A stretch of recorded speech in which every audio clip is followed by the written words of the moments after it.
মুন্সিগঞ্জের শ্রীনগরে বৈদ্যুতিক শর্ট সার্কিটে আগুনে পুড়ে ছাই হয়েছে একটি বসতবাড়ি। এতে প্রায় ৩০ লক্ষাধিক টাকার মতো ক্ষতির দাবি করেছে বাড়ির মালিক। বিস্তারিত দেখুন শ্রীনগর নিজস্ব প্রতিনিধি এম.এ. কায়ুম মাজভান্ডারীর প্রতিবেদনে। মঙ্গলবার দিবাগত রাত ৩টার দিকে উপজেলার তন্তর ইউনিয়নের বালিটা গ্রামের নূর ইসলাম শেখের বসতবাড়িতে এই অগ্নিকাণ্ডের ঘটনা ঘটে। স্থানীয়রা জানান, মঙ্গলবার রাত ৩টার দিকে নূর ইসলাম শেখের বাড়ির বৈদ্যুতিক কার্ড মিটার থেকে আগুন লাগে।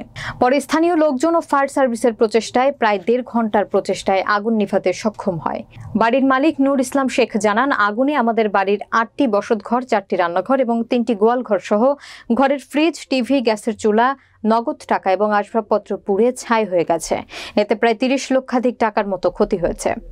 স্থানীয় সংরক্ষিত নারী ইউপি সদস্য কামরুন নাহার চৌধুরী অনু বলেন, গত রাতে আমার ওয়ার্ডের নূর ইসলাম শেখের বাড়িতে বিদ্যুতের কার্ড মিটার থেকে ভয়াবহ অগ্নিকাণ্ডের ঘটনা ঘটে।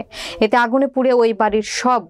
Srinagar fire service station officer Dewan Azad Hossain জানান, সংবাদ পেয়ে ফায়ার সার্ভিসের 2টি ইউনিট প্রায় ঘণ্টাব্যাপী চেষ্টা চালিয়ে আগুন নিয়ন্ত্রণে আনে। এতে 8টি বসতঘর, 4টি রান্নাঘর এবং 3টি গোয়ালঘর সহ আসবাবপত্র পুড়ে ছাই হয়ে গেছে। এ সময় আগুনের স্তূপ থেকে একটি কোরআন শরীফ অক্ষত অবস্থায় উদ্ধার করা হয়। ধারণা করা হচ্ছে বিদ্যুতের শর্ট সার্কিট থেকে এই ভয়াবহ অগ্নিকাণ্ডের সূত্রপাত হয়েছে।